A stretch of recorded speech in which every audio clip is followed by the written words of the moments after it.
ஒரு அழகான குடும்பம். அம்மா, அப்பா, இசபெல்லான்னு ஒரு பொண்ணு அப்படின்னு அழகாக வாழ்ந்துட்டு இருந்தாங்க. உள்ளம் சரியாக இருந்தால் தான் வாழ்க்கை சீராக இருக்கும் அப்படிங்கிறதுக்கு ஒரு சிறந்த உதாரணமாக இருந்த இந்த குடும்பம் அவங்க பிற்காலத்தில் என்ன ஆனாங்க, ஏன் இப்படி ஒரு நிலைமைக்கு ஆனாங்க, வாங்க பார்க்கலாம். ஒரு அழகான பெரிய மரத்தில் நிறைய குருவி வாழ்ந்துச்சான். அதில் ஒரு குருவி மட்டும் ஃபேமிலி ஃப்ரெண்ட்ஸுன்னு ஜாலியாக வாழ்ந்துச்சான். அந்த அழகான கூட்டில் ஒரு நாள் ஒரு குட்டி குருவியும் சேர்ந்துச்சான். அந்த அம்மா குருவி அந்த குட்டி குருவி தான் உலகம்னு ஹாப்பியாக இருந்துச்சான். ஒரு நாள் அந்த அம்மா குருவி தன் குட்டி குருவிக்கு சாப்பாடு எடுத்துகிட்டு வர ரொம்ப தூரம் போய் நிறைய சாப்பாடு எடுத்துகிட்டு வந்துச்சான். அந்த நேரம் பார்த்து ஜூன்னு மழை, டொம்முன்னு இடி. அந்த அம்மா குருவி அதில் மாட்டிக்கிட்டு ரொம்ப அடிபட்டுருச்சான். இருந்தாலும் அந்த குட்டி குருவியை பார்க்குற சந்தோஷத்தில் வேகமாக வந்துச்சான். வந்து பார்த்தா அந்த குட்டி குருவி ஒரு பெரிய புதற்குள்ளே தனியாக மாட்டிக்கிச்சான். அது எப்படி மாட்டுச்சுன்னே அந்த அம்மா குருவிக்கு தெரியலையா. இருந்தாலும் அந்த குட்டி குருவி ரொம்ப முக்கியம்னு சொல்லி அந்த குட்டி குருவியை காப்பாற்றுறதுக்காக அந்த காயங்களோட அந்த அம்மா குருவி புதற்குள்ளே கால் எடுத்து வச்சுதான். ஆனால் அங்கே நிறைய பாம்பும் நரியும் கடிக்க காத்துட்ருக்குன்னு அப்போ அந்த அம்மா குருவிக்கு தெரியாதான். இருந்தாலும் தன் குழந்தை ரொம்ப முக்கியம்னு திக்கி திணறி ரொம்ப சிரமப்பட்டு அந்த குட்டி குருவியை காப்பாற்றினாங்களாம். ஸ்டோரி ரொம்ப நல்லா இருந்துச்சும்மா. அந்த குட்டி குருவி அம்மா குருவி காப்பாற்றின மாதிரி எனக்கு எந்த கஷ்டம்னாலும் நீங்களும் அப்பாவும் என்னை வந்து காப்பாற்றிடுவீங்க. I am so lucky. சரி, நான் விளையாட போகிறேன். அப்பா உங்களுக்கு ஏதோ மெயில் வந்திருக்குப்பா. என்ன மெயில் வந்திருக்கு? கொடு பார்ப்போம். என்னது, வேலை போயிடுச்சா? என்னது, வேலை போச்சா? அதுவும் இந்த நேரத்தில் பணம் இல்லாமல் என்ன பண்ணுறது? சே, வர வர நீங்கள் ரொம்ப மோசமாக போயிட்டுருக்கீங்க. கொஞ்சம் கூட உங்களுக்கு பொறுப்பே இல்லை. வேலை போச்சுன்னு ரொம்ப ஈஸியாக சொல்கிறீங்க. என்ன ஆச்சுன்னு இப்படி கத்திட்டு இருக்க? வேலை தானே போச்சு, உயிரா போச்சு. ஆமாம், உங்களுக்கு எங்கே தெரிய போகுது? மாதம் மாதம் வீட்டு செலவு பார்க்குறது நான் தானே. இப்படி வேலை தொலைச்சிட்டு வந்து நிற்கிறீங்க. நீங்கள் ஒரு முட்டாள். வாயை மூடு, இல்லைன்னா பல்லு பேந்துரும். ஆமாம், பல்ல உடைப்பீங்க, கையை உடைப்பீங்க, காலை உடைப்பீங்க, ஏன் என்னை கொலை கூட பண்ணுவீங்க. அதுக்கெல்லாம் நீங்கள் தயங்கவே மாட்டீங்க. உங்களுக்கு போய் என்ன எங்கள் அப்பா கல்யாணம் பண்ணி வச்சாரு பாருங்க. சே, தயவு செஞ்சு என்னை விட்டுருங்க ப்ளீஸ். அம்மா, இனிமேல் நம்ம எப்பயுமே அப்பா கூட இருக்கவே மாட்டோமாம்மா. நம்ம எங்கம்மா போவோம் இனிமே? அவர் நமக்கு வேண்டாமா? நம்ம ஒரு புது ஃபேமிலிக்கு போகிறோம். அங்கே உனக்கு ஒரு அப்பா, ஒரு அண்ணன் எல்லாமே இருப்பாங்க. அங்கே நீ சந்தோஷமாக இருக்கலாம். உனக்கு என்னென்ன தேவையோ அவங்க எல்லாத்தையும் செஞ்சு தருவாங்க. ஃபீல் பண்ணவே கூடாது. அம்மா எப்பயும் உன் கூட தான் இருப்பேன். அழக்கூடாது, சரியா? என்னது, சிங்கிங் காம்படிஷனா? படிப்பில் கான்சென்ட்ரேட் பண்ண சொல்லு. சிங்கிங் காம்படிஷன் எல்லாம் ஒரு ஓரமாக வைங்க. பிள்ளைங்க ஆசைப்படுதுன்னு இதெல்லாம் போட்டு செலவழிச்சிட்டு இருந்தா குடும்ப செலவை யார் பார்க்கறது? புரிஞ்சுக்கோ. வேறு ஃபேமிலியில் வந்தால் சந்தோஷமாக இருக்கலாம்னு அம்மா சொன்னாங்க. ஆனால் இந்த அப்பா என்னன்னா என்னோட ரொம்ப பேஷனான சிங்கிங் காம்படிஷனுக்கு காசு தர மாட்டேங்கிறாங்க. பழைய அப்பாவாக இருந்திருந்தால் கண்டிப்பாக எனக்கு கலந்துக்க வச்சுருப்பாங்க. அப்பா, எனக்கு ப்ளே ஸ்டேஷன் வேணும்னு எப்போ இருந்து கேட்டுட்டு இருக்கேன். சீக்கிரமாக எனக்கு ஒரு ப்ளே ஸ்டேஷன் வாங்கி தாங்கப்பா. முன்னில் இருந்து வேணாம் வேணாம்னு சொல்லிக்கிட்டே இருக்கீங்க. எனக்கு இப்போயே ப்ளே ஸ்டேஷன் வேணும். உடனே எல்லாம் பிளே ஸ்டேஷன் வாங்கி தர முடியாதுப்பா. இப்போ நம்ம மட்டும் இல்லை, நம்ம கூட அம்மாவும் தங்கச்சி இருக்கிறாங்க. அவங்களுக்கான செலவை நம்ம தான் பார்க்கணும். இப்போ நான் பிளே ஸ்டேஷன் வாங்கி கொடுத்துறேனாக்கும் செலவுக்கு என்ன பண்ணுறது? நெக்ஸ்ட் மந்த் சேலரி வந்தோன்னா கண்டிப்பாக வாங்கி தரேன். உங்களை எனக்கு சுத்தமாக பிடிக்கலை. நீங்கள் ஏன் தான் என்னோடய வாழ்க்கையில் வந்தீங்கன்னே தெரியலை. நீங்கள் வந்ததில் இருந்து எனக்கு எந்த உரிமையும் இல்லை. உங்கள் பொண்ணு அதுக்கு மேலே எனக்கு அவளை சுத்தமாக பிடிக்கலை. நீங்கள் எங்கள் வீட்டை விட்டு போங்க. நீங்கள் எனக்கு வேணாம். உங்களை எனக்கு சுத்தமாக பிடிக்கல. போங்க போங்க போங்க. என்னது, நான் வெளியே போகணுமா? கண்ணா, இங்கே பாரு, நீ ரொம்ப டென்ஷனாக இருக்காதான் இப்படிலாம் பேசுகிற. நீ ஃபீல் பண்ணாத, உனக்கு தேவையானது எல்லாத்தையும் நான் அப்பா கிட்ட சொல்லி வாங்கி தரேன் சரியா? அவரை கன்வின்ஸ் பண்ண வேண்டியது என்னோட பொறுப்பு. உனக்கு தேவையானது கண்டிப்பாக உனக்கு கிடைக்கும், ஃபீல் பண்ணக்கூடாது சரியா? எனக்குலாம் இப்போ இங்கே இருக்க சுத்தமாக பிடிக்கல. எல்லாரும் எங்கள் அண்ணனை மட்டும்தான் பார்த்துக்கிறாங்க, எனக்காக வேண்டிய யாருமே இல்லை. எங்கள் அம்மா கூட எங்கள் அண்ணனுக்கு ஏதாவது ஒன்றுனா கஷ்டப்பட்டு கூட போய் வாங்கிட்டு வராங்க. ஆனால் எனக்காக வேண்டி எதையுமே எனக்கு யாரே பண்ணிக்க மாட்டேங்கிறாங்க. எனக்கு ரொம்ப கஷ்டமாக இருக்குது. விடுடி, இதுக்காக வேண்டியெல்லாம் அழுதுகிட்டு இருக்காத. நான் சொல்கிறது கேளு. அவங்களோட இது புது ஃபேமிலினால செட் ஆகுறது உனக்கு கொஞ்சம் டைம் ஆகும் சரியா? அந்த அண்ணன் உன் அண்ணன் மாதிரி தான், இதெல்லாம் நினச்சிட்டு கவலைப்பட்டு இருக்காது சரியா? வா போகலாம். இந்த பக்கத்து வீட்டில் ஒரே சவுண்டு நேற்று நைட்டு, என்னால் தூங்கவே முடியலை. அப்படி என்னதான் சண்டை போடுவாங்களோ தெரியலை, தூங்காமல் கழுத்து வலியே வந்துடுச்சு. அக்கம் பக்கத்தில் வீடு இருக்குன்னு ஒரு நினைப்பு தானா? சே, அந்த பொண்ணு என்னன்னா அவள் பாட்டுக்கு எப்போ பாரு உட்காந்து அழுதுகிட்டே இருக்கா. அவளை உருப்படியாக அவங்க வீட்டில் யாரும் கண்டுக்கிறது இல்லை போல. அந்த அம்மாக்கெல்லாம் அவளை கண்டுக்க எங்க நேரம் இருக்க போகுது? அந்த அம்மாவோட கேரக்டரும் சரியில்லை. அப்ப அந்த பொண்ணு என்ன கரெக்டா வருப்பா? சொல்லப்போனா பிரச்சனைக்கு மட்டும் இவ தான் காரணம் போல. இந்த பக்கத்து வீட்டில் இருக்கிறவங்க, இந்த சைடு வீட்டில் இருக்கிறவங்க எல்லாரும் என்னை பற்றி எங்கள் அம்மாவை பற்றியும் தப்பாக பேசிகிட்டே தான் இருக்காங்க. நானும் இவ்வளோதான் பொறுத்து போகிறது. வீட்டில் தான் பிடிக்கல, வெளியே வச்சு போகலாம், வெளியே போய் சும்மா இருந்துட்டு வரலான்னா தான் கூட என்னால் முடியல. நான் என்னதான் பண்ணுறது? என் 2 காதையும் அறுத்து எடுத்துடலாம் போல இருக்கு எனக்கு. ஊரில் 4 பேர் 4 விதமாக பேச தான் செய்வாங்க இசபெல்லா. அதெல்லாம் நினச்சிக்கிட்டு ஃபீல் பண்ணிகிட்டு இருக்காத. உனக்கு நல்ல கவுன்சிலிங் கொடுத்தாலே போதும். நான் உங்கள் அம்மாட்ட எவ்வளவோ சொல்லி பார்த்தேன், ஆனால் அவங்க அம்மா கேட்கவே மாட்டேங்கிறாங்க. சரி பரவாயில்ல விடு, வா நம்ம போய் வெளியில் விளாட்லாம். சி, இவளெல்லாம் பார்த்தாலே எனக்கு சுத்தமாக பிடிக்காது. அப்படியே பத்திக்கிட்டு எரியுது. என்ன பிறவியோ தெரியல, ஏன் தான் இந்த ஸ்கூலில் வந்து சேர்ந்தாலோ. எனக்கும் தான்ப்பா, போட்டுக்கோ. இவளை பார்த்தாலே ஒரே உமட்டிட்டு வருது. இவ கூடலாம் சேரவே கூடாதுடி. இவ கூட சேர்ந்தா இவளுக்கு நமக்கும் ஒட்டிக்கும். சி, யாரும் இவளோட சேராதுங்கப்பா. எங்கள் அம்மா ஓடி போய் கல்யாணம் பண்ணிக்கிட்டாங்களாம். இவங்க வீட்டை எப்பவும் சண்டை தானா. அக்கா பக்கம் எல்லாம் ஒரே இவங்க பேச்சு தான். இவங்க பற்றி தான் எல்லாம் கம்ப்ளைண்ட் பண்ணுறாங்களாம். சே, என்ன குடும்பமும். அம்மா நான் இவ கூட சேரவே கூடாதுன்னு சொல்லியிருக்காங்க. எங்கள் ஃபேமிலியை பார்த்தாலே எங்கள் அம்மாவுக்கு சுத்தமாக பிடிக்காது. என்ன ஃபேமிலியில் வந்திருக்காளே வச்சா. வலிக்குதே மேம். இசபெல்லா என்னை வேணும்னே கீழே தள்ளி விட்டுட்டா. இசபெல்லா, என்ன இது? ஒழுங்காக படிக்கிறதில்ல, வர வர எல்லாத்தையும் நீ அடிக்க வேற ஆரம்பிச்சிட்ட. இப்படி இருந்த பொண்ணு கிடையாதே நீ. ஏன் இப்படி பிஹேவ் பண்ணுற? ஒழுங்காக இருக்கிறதா இருந்தால் இரு. என்ன ஆகுது உனக்கு? உங்கள் அம்மாவை வர சொல்லு, நான் உங்ககிட்ட கொஞ்சம் பேசணும். இசபெல்லாவோட அம்மாவா நீங்கள்? என்ன நடக்குதுன்னு தெரியுமா உங்கள் பிள்ளைக்கு? ஒழுங்காக படிக்கிறதில்ல, நல்லா படிச்சுட்டு இருந்த பிள்ளை ஏன் இப்படி இருக்கான்னு தெரிய மாட்டேங்குது. பத்தாததுக்கு கூட இருக்கிற பசங்க கூட சண்டை வேற போடுறா. அவகிட்ட என்ன நடக்குது ஸ்கூலில் அப்படின்னு நீங்கள் எதுவுமே கேட்குறது இல்லையா? ஒழுங்காக இப்போல்லாம் நீங்கள் அவளை பார்த்துக்கிறது இல்லைன்னு நினைக்கிறேன். அவளோட ஆக்டிவிட்டீஸில் ரொம்ப சேஞ்சஸ் இருக்குது. ஒரு நல்ல டாக்டர்கிட்ட கொண்டு போய் கன்சல்ட் பண்ணுங்கள். எனக்கு தெரிஞ்ச ஒரு டாக்டர் இருக்காங்க, ஃபஹ்மிதா டாக்டர்னு. அவள் ரொம்ப ஸ்ட்ரெஸ் ஆகிருக்கான்னு நினைக்கிறேன். நீங்கள் ஒரு சைக்காலஜிஸ்ட்டை கன்சல்ட் பண்ணுறது நல்லா பெட்டராக இருக்கும்னு எனக்கு தோணுது. இப்படியே போயிட்டு இருந்தால் இது சரி வராது. பார்த்துக்கோங்க ஒழுங்காக. உங்கள் பிள்ளை மட்டும்தான் ஸ்கூலில் படிக்குதுன்னு இல்லை, மற்ற பிள்ளைங்களும் படிக்கிறாங்க. புரிஞ்சிருக்கும்னு நினைக்கிறேன். ஓகே மேம், இதுக்கு மேலே இப்படி தப்பு நடக்காமல் நான் பார்த்துக்கிறேன். என்ன நினைச்சிட்டு இருக்கோம் மனசுல இசபெல்லா? ஸ்கூலுக்கு போனோமா, படிச்சோமா, வந்தமான்னு இருக்க மாட்டியா? என்ன வேலை பண்ணிட்டு வர்ற? ஸ்கூல்ல இருந்து ஒரே கம்ப்ளைண்ட் உன் மேல. அசிங்கமா இருக்குது உன் அப்பான்னு சொல்ல. உங்க மேம் என்னன்னா, நீ ஏதோ ஸ்ட்ரெஸ்ஸா இருக்கியா, மென்டலி அப்செட்டா இருக்கியா, அப்படி இப்படின்னு சொல்றாங்க. இந்த வயசுல உனக்கு என்ன ஸ்ட்ரெஸ் இருக்க போகுது? எங்களுக்கு இல்லாத ஸ்ட்ரெஸ்ஸா?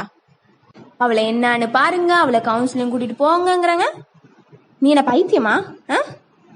உன்னை கவுன்சிலிங் கூட்டிட்டு போய் அதுலயும் எல்லா சொத்தையும் அழிக்க சொல்றியா? காசு எல்லாத்தையும் கொண்டுட்டு போய் உனக்கே கொட்டுறது நான் இருக்கிறேனா? ஸ்ட்ரெஸ்ஸு, பெரிய ஸ்ட்ரெஸ்ஸு. இங்க பாரு, ஒழுங்கா படிக்கிறதா இருந்தா படி, இல்ல கடி 4 மாடு வாங்கி தரேன், அதை போய் மேய்ச்சிட்டு உட்காந்துரி. இதுதான் உனக்கு லாஸ்ட் அண்ட் ஃபைனல். இன்னொரு தடவை உன் மேல இருந்து ஸ்கூல்ல கம்ப்ளைண்ட் வந்துச்சு, படிப்பு வேணாம் ஒண்ணு வேணாம்னு வீட்டு வேலை பார்க்க போட்டுருவேன். என்ன நினச்சிட்டு இருக்க இசபெல்லா? நீ என்ன பண்ணி வச்சிருக்க? உன்னை கவுன்சிலிங் கூட்டு போ அது இதுன்னு சொல்கிற அளவுக்கு நீ நடந்துப்ப? அந்த அளவுக்கு அவனுக்கு டார்ச்சராக இருக்குது. ச்சே, எந்த நேரம் பார்த்தாலும் அழுதுட்டு இருக்கிறத தவிர உனக்கு என்னதான் தெரியும்? லூசுன்னு சொல்கிற அளவுக்கு நீ இன்னைக்கு நடந்திருக்க. உன்னால எனக்கு ரொம்ப அவமானமாக போச்சு. எனக்கு ரொம்ப டென்ஷனாக இருக்குது. லூசுத்தனமாக பண்ணாமல் போய் படுப்போ. யாரு யாரு? அம்மா அம்மா, யாரும் வராங்கம்மா. இசபெல்லா, அங்கே ஒன்றுமே தெரியல. எதை பார்த்து பயப்படுற நீ? வர வர உன் விளையாட்டுத்தனத்துக்கு அளவில்லாமல் போயிட்டுருக்கு. இதோட நிறுத்திக்கோ. உனக்கு செல்லம் கொடுத்தது தான் பெரிய தப்பு. இதுக்கெல்லாம் உன்னை உள்ளே வச்சு பூட்டினாதான் சரியாக வரும். கிறுக்குத்தனமாக பண்ணாமல் போய் படுப்போ. கதை சாத்திரி போவதம்மா. அம்மா எனக்கு ரொம்ப பயமா இருக்குமா. பயம் விட்டது போவதம்மா, ப்ளீஸ்மா. ரூம் என்ன இப்படி பாருங்க. யார் நீங்க? போங்க, இங்கே போங்க. எனக்கு பயமா இருக்கு. அம்மா அம்மா, கதவு தரமா, ப்ளீஸ்மா.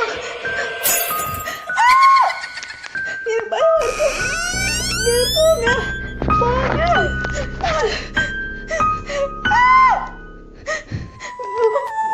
பயமா இருக்கு. அம்மா அம்மா, யாராச்சும் வாங்கல. ரொம்ப பயமா இருக்கு. எனக்கு பயமா இருக்கு. யாரும் வராதுங்க. எனக்கு ரொம்ப பயமா இருக்கு. எனக்கு பயமா இருக்கு. அம்மா அம்மா, நான் இனிமே இப்ப காசு கேட்க மாட்டேம்மா. அம்மா, என்னை தனியா விட்டு போவாதம்மா. நான் யாரு கூட சண்டை போட மாட்டேம்மா. அம்மா ப்ளீஸ். பயமா இருக்குமா.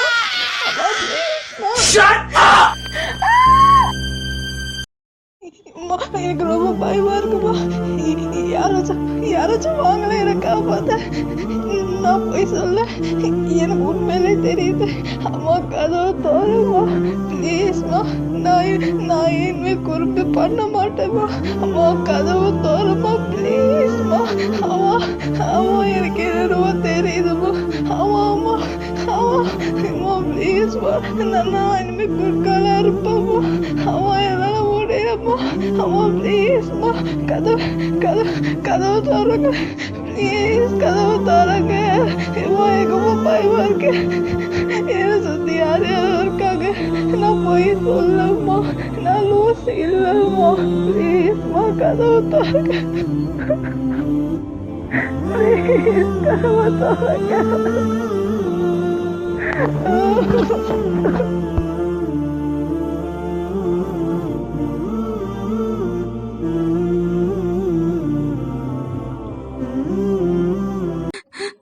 இசபெல்லா, நான் என்னோட சந்தோஷத்துக்காக உன்னோட பிரச்சனை என்னங்கிறது கேட்காம விட்டுட்டேன். நான் கண்டிப்பாக உன்னை ஒரு நல்ல கவுன்சிலர்கிட்ட கூட்டிகிட்டு போயிருந்துருக்கேன். சின்ன பிள்ளைக்குள்ள என்ன பெருசாக ஸ்ட்ரெஸ் இருக்க போகுதுன்னு நினச்சி விட்டுட்டேன்.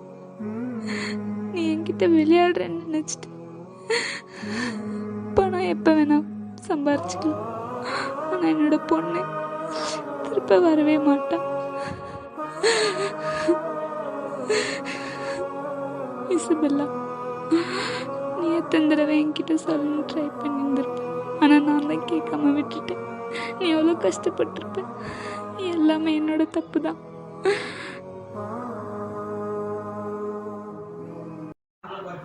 இன்றைய முக்கிய செய்திகள். நாடுதான் நகரத்தை சேர்ந்த ஒரு இளம் பெண்ணின் தற்கொலை அந்த பகுதி மட்டுமின்றி முழு நாடையும் சோகத்தில் ஆழ்த்தியுள்ளது. உண்மை என்ன? அந்த பெண்ணின் தற்கொலைக்கு காரணம் யார் என்பதை குறித்து போலீசார் தீவிரமாக விசாரித்துக் கொண்டிருக்கின்றனர்.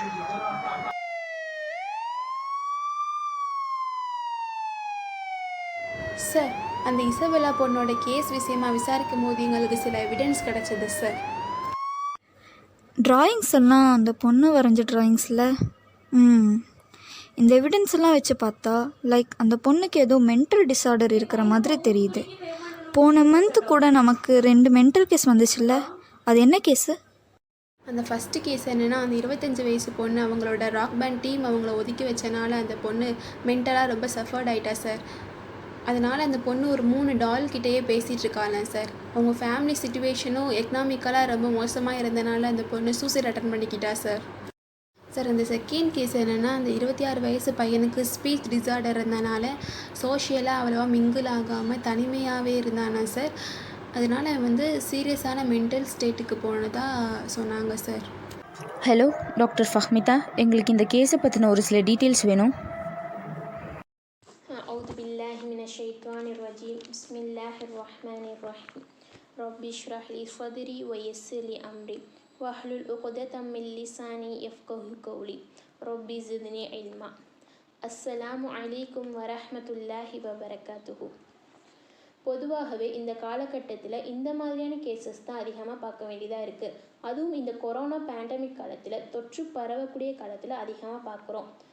முன்னாடிலாம் எப்போயாச்சும் யாருக்காச்சும் தான் பிரச்சனை வரும். ஆனால் இன்றைய சூழ்நிலையில் சின்ன பிள்ளை முதற்கொண்டு பெரியோர்கள் வரை எல்லாருக்குமே பிரச்சனை தான். உடல் ரீதியான பாதிப்பு ஏற்படுறது மட்டுமல்லாமல் மன ரீதியாகவும் மக்கள் அதிகமாக பாதிக்கப்படுறாங்க. அதற்கு உளவியல் ரீதியான காரணங்கள் அப்படின்னு பார்த்தோம்னா, இதற்கு முன்னாடி நம்ம வாழ்க்கையிலே பழக்கப்படாத ஒரு விஷயம் தனிமைப்படுத்துதல், வீட்டுக்குள்ளே முடங்கி இருக்கும் தன்மை, அது மட்டும் இல்லாமல் பணம் பற்றாக்குறை, இது போன்ற காரணங்களால தான் இந்த தொற்று பரவக்கூடிய காலங்களில் மனநோய்களுக்கு வேற அமையுது. இதுக்கு மென்டல் இன்வெஸ்ட்மெண்ட் கம்மி அப்படின்னு சொல்கிறாங்க. மென்டல் இன்வெஸ்ட்மெண்ட் அப்படின்னு சொன்னோம்னா, ஒருத்தவங்க மனநிலை பாதிக்கப்பட்டாங்க அப்படின்னா நம்ம அவங்களுக்காக வேண்டி டைம் இன்வெஸ்ட்மெண்ட் பண்ணுறது கிடையாது. அதாவது அவங்களுக்காக வேண்டி நேரம் கொடுக்கறது கிடையாது. என்ன நடந்துச்சு என்ன ஏதுன்னு கேட்குறது இல்லை. ரெண்டாவதாக நம்ம மென்டலி அவங்களுக்காக இன்வெஸ்ட்மெண்ட் பண்ணுறது கிடையாது. அதாவது நம்ம அவங்கள பற்றி எதுவும் யோசிக்கிறது இல்லை, அவங்களுக்கு என்ன செய்யலாம் அப்படிங்கிறது நம்ம யோசிக்கிறது இல்லை. மூணாவதாக ஃபைனான்ஷியலாகவும் நம்ம எதுவும் இன்வெஸ்ட்மெண்ட் பண்ணுறது கிடையாது. இந்த கொரோனா காலத்தில் எல்லோருக்குமே நிதி பற்றாக்குறை அப்படிங்கிறது இருக்க தான் செய்யுது. இதனால் ஏற்படுற ஸ்ட்ரெஸ் கேசஸ் தான் அதிகமாக இருக்குது. இப்போ ஒரு குடும்பத்தில் ஒரு உறுப்பினருக்கு மனநோய் ஏற்பட்டுருச்சு. அதனால் மன அழுத்தம் அதிகமாகி அது முத்தி போய் அவர் உயிர் இழக்க கூட நேரிடுது அப்படின்னா அந்த குடும்பத்தினர்களால் நிம்மதியாக இருக்க முடியுமா? கண்டிப்பாக இருக்கவே முடியாது. அதற்கு அவங்க முன்னாடியே இன்வெஸ்ட்மெண்ட் பண்ணியிருக்கணும். அதாவது அவங்களுடைய நேரத்தை அதுக்காண்டி செலவழிச்சிருக்கணும். இதற்கு என்ன தீர்வு அப்படிங்கிறத பார்த்துருக்கணும். இந்த இசபெல்லா கேஸ் கூட எடுத்துக்கிட்டோம் அப்படின்னா சில உளவியல் காரணங்களை நம்ம சொல்லலாம். ஏக்கம், அதாவது அடிப்படை பாசம் கிடைக்க வேண்டிய தாய் தந்தைகிட்ட இருந்தே பாசம் கிடைக்காதனால் ஏற்பட்ட ஏக்கம். அடுத்ததாக ரெண்டாவது காரணம் பார்த்தோம்னா, அவள் சுற்றுப்புறத்தில் உள்ள மக்களால் ஏற்பட்ட அவமானம் ஆகியவை. இவை எல்லாம் தான் அவன் மனசில் பசுமரத்தாணி போல பதிஞ்சு மன அழுத்தம் கொஞ்சம் கொஞ்சமாக மனசில் தேங்கி நாளடைவில் அது மனசிதைவு நோயாக மாறி தற்கொலை என்னும் நிலைக்கு, தன்னை தானே காயப்படுத்தி கொள்ளும் அளவுக்கு கொண்டு போய் விட்டுருச்சு. இன்றைய காலங்களில் மக்கள் உடல் நலத்துக்கு எவ்வளவு முக்கியத்துவம் கொடுக்குறாங்களோ அதில் பாதி கூட மனநலத்துக்கு கொடுக்கறது இல்லை. நலம் அப்படின்னா என்ன? WHO வேர்ல்டு ஹெல்த் ஆர்கனைசேஷன் அப்படிங்கிற உலக சுகாதார அமைப்பு என்ன சொல்கிறாங்க அப்படின்னா, நலம் என்றால் உடல் நலம் மட்டும் இல்லை, உடல் நலத்தோடு சேர்த்து மனநலமும் பெற்று சமூகத்தோடு சேர்ந்து நிறைவாக வாழ்கிறது தான் நலம் அப்படின்ட்டு WHO சொல்லுது. இந்த மூன்றும் ஒரு மனிதனுக்கு ஒன்று சேர்ந்து இருக்கும்போது தான் அவர் நலத்தோடு இருக்கிறாரு அப்படின்னே அர்த்தம். இன்னும் சில மக்களுக்கு மனநலத்தை ஒரு பொருட்டாகவே எடுத்துக்கொள்ள மாட்டாங்க. இன்னும் சில மக்கள் மனநோயை ஒரு நோயாகவே கருத மாட்டாங்க. அதுக்கு என்ன தீர்வு செய்யணும் அப்படிங்கிறதும் மக்களுக்கு தெரிய மாட்டேங்குது. இந்த மாதிரி காரணங்களால்தான் மன அழுத்தம் கொஞ்சம் கொஞ்சமாக அதிகமாகி நாளடைவில் பைப்போலார் டிஸார்டர், ஸ்கீசோஃபெனியா போன்ற மிகப்பெரிய மனசிதைவு நோய்க்கு தள்ளப்படுறாங்க. இன்னும் சொல்லணும்னா சில நபர்கள் தன் வேலை தானே செய்ய முடியாத அளவுக்கு கொண்டு போய் விட்டுறது. சரி, இப்போ ஒருவருக்கு மனநோய் இருக்குது அப்படின்னா அதை எப்படி கண்டுபிடிப்பது? ஒருவருக்கு உடல் ரீதியாக ஏதாவது பிரச்சனை ஏற்பட்டுருச்சுன்னா, அதாவது காய்ச்சலோ சளியோ ஏற்பட்டுருச்சுன்னா நம்ம அவர் தும்முவார் இருமுவார், அதை வச்சு நம்ம கண்டுபிடிச்சிடலாம் அவருக்கு உடல் ரீதியாக ஏதோ பிரச்சனை இருக்குது அப்படின்னு. அப்போ மன ரீதியாக பிரச்சனை ஏற்பட்டுருச்சுன்னா எப்படி கண்டுபிடிப்பது? முதலாவதாக 3 விஷயத்தில் மாற்றம் வரும். அதாவது உணர்வுகளில் மாற்றம். ஒருத்தவருக்கு இமோஷன் இம்பேலன்ஸ் ஆகும்போது தான் அங்கே மனநோய்ங்கிறது ஆரம்பமாகுது. அடுத்ததாக தாட்ஸ், எண்ணங்களில் மாற்றம், செயல்பாடுகளில் மாற்றம். அடுத்ததாக பார்த்தோம்னா அவரோட தினசரி வேலைகள் செய்வதில் மாற்றம் ஏற்படும். திடீரென தனிமையை விரும்புகிறது, தூக்கத்தில் மாற்றம், சாப்பிடுவதில் மாற்றம், அதாவது சிலர் வந்து கம்மியாக சாப்பிடுவாங்க, இல்லை மன அழுத்தத்தின் காரணமாக அதிகமாக சாப்பிட்றது, தன்னம்பிக்கை குறைவு, இந்த மாதிரியான சிம்டம்ஸ்லாம், இந்த மாதிரி அறிகுறிகள்லாம் ஏற்பட்டுச்சுன்னா நம்ம உடனே வந்து அதற்கான என்ன தீர்வு செய்யணும் அப்படிங்கிறத பார்க்கணும். அதில் கவனம் செலுத்தி இதற்கு என்ன பண்ணலாம் அப்படிங்கிறத யோசிக்கக்கூடியவங்களாக நம்ம இருக்கணும். அடுத்ததாக, மனநோய் ஏற்பட்டால் என்ன செய்ய வேண்டும்? இப்போ உடலில் ஏதாச்சும் நோய் ஏற்பட்டுச்சுன்னா என்ன செய்வோம்? அதற்கான மருத்துவரை அணுகி மருந்து மாத்திரை சாப்பிடுவோம். அது மாதிரி தான் மனசில் ஏதாச்சும் நோய் ஏற்பட்டுருச்சு அப்படின்னா அதற்கான மருத்துவரை அணுக வேணும். பிறர் குறையை தீர்த்தால் இறைவன் நம்ம குறையை தீர்ப்பான் அப்படின்னு சொல்லுவாங்க. அது மாதிரி தான் நமக்கு ஏது மனப்பிரச்சனை ஏற்பட்டாலோ, இல்லை நம்ம சுற்றி உள்ளவங்களுக்கு ஏதாச்சும் மனப்பிரச்சனை ஏற்பட்டாலோ உடனே வந்து உளவியல் ஆலோசகரையோ இல்லாட்டி மனநல மருத்துவரையோ அணுகி சிகிச்சை பெற வேணும்.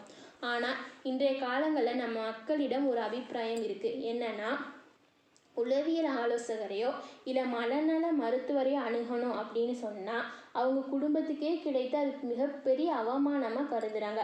அது மட்டும் இல்லாமல் சில மக்கள் வந்து சைக்குங்கிற வார்த்தையை கேட்டாலே அவர் ஒரு மனக்கோளாறு உடையவர் அப்படிங்கிற எண்ணம் வந்து அவங்களுக்கு தோணுது.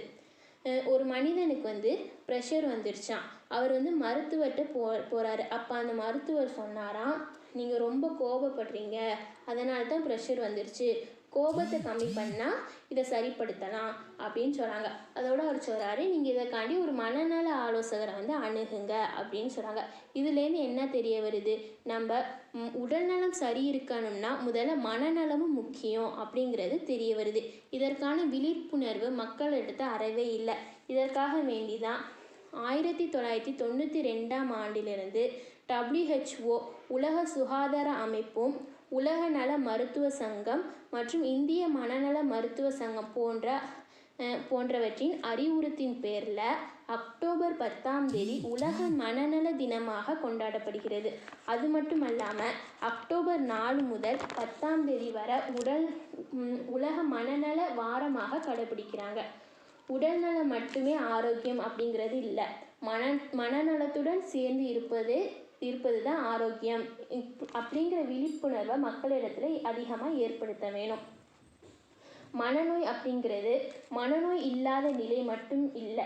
நமக்கு நாளுக்கு நாள் வர்ற சின்ன சின்ன அழுத்தங்களில் யார் நல்லா சமாளிக்கிறாங்களோ, அது ஒரு பிரச்சனையாகவே தொடர விடாமல் நேர்மறையான சிந்தனையோடு இருக்கிறாங்களோ அவங்க தான் நல்ல மனத்தோடு இருக்கிறாங்க அப்படின்னு அர்த்தம். நமக்கு எதுவும் பிரச்சனை ஏற்பட்டுருச்சு அப்படின்னு சொன்னோம்னா அதை வந்து ஒரு பெரும் பொருட்டாகவே கருதாமல் எளிமையாக எடுத்துக்கொண்டு போயிடணும். அடுத்ததாக பார்த்தோம்னா, ரோட்டில் தன் ஆடையை கிழித்து கொண்டு செல்பவர்கள் மட்டும் மனநோயாளிகள் இல்லை. அன்றாடம் மனநோயால் பாதிக்கப்பட்டு நம்மளோட நிறைய பேர் பயணிக்கிறாங்க. அதாவது அவங்களுக்கு அது ஒரு மனநோயினே தெரியாமல் நம்மளோட நிறைய பேர் இருக்கிறாங்க. அவங்கள வந்து கேலி கிண்டல் செய்யாமல் உளவியல் ஆலோசனை பெற வந்து அவங்கள ஊக்குவிக்க வேணும். நமக்கு எந்த விஷயத்தில் ஆர்வம் இருக்குதோ, உதாரணத்துக்கு இப்போ ஒருத்தருக்கு வந்து அதிகமாக புக்கு படிக்கிறது ஆர்வம் இருக்குது அப்படின்னா அவர் அதையே அதிகமாக செய்யணும். அப்படி நம்ம செய்யும்போது மன பிரச்சனை ஏற்படுறது வந்து கம்மியாகுது. இன்னும் சில அறிஞர்கள் என்ன சொல்கிறாங்க அப்படின்னா, ஆன்மீகத்தில் ஈடுபடும் போது, இறைவனோடு தொடர்பில் இருக்கும்போது மனநோய் வர வாய்ப்புகள் இல்லை அப்படின்னு சொல்கிறாங்க. நம்ம மனநலத்துக்காக இன்வெஸ்ட் பண்ணினா பணத்தையோ அல்லது நம்முடைய நேரங்களையோ அதுக்காக கொடுப்பதுனால ஒரு காலம் அது வீணாகவே போவதில்லை. நமக்கு நெருக்கமானவர்களுடன் எந்த வேலை இருந்தாலும் சரி, நமக்கு நெருக்கமானவர்களுடன் நம்ம நேரத்தை செலவழிக்க வேணும். மனநலத்தில் அக்கறை எடுக்க வேணும். அது மட்டும் இல்லாமல் இதுக்கான விழிப்புணர்வை அதிகமாக மக்களிடத்தில் ஏற்படுத்தணும் அப்படிங்கிறத நான் இந்த இடத்துல கேட்டுக்கொள்கிறேன். மேலும் இந்த இசபெல்லா கேஸுக்கு நான் 2 கிரிமினல் சைக்காலஜிஸ்ட்டை, doctor Imrana and doctor Vaseela அவங்கள உங்களுக்கு பரிந்துரை செய்கிறேன். இதற்கான மேலும் விவரங்களை அவங்கள்ட்ட கேட்டு தெரிஞ்சுக்கோங்க.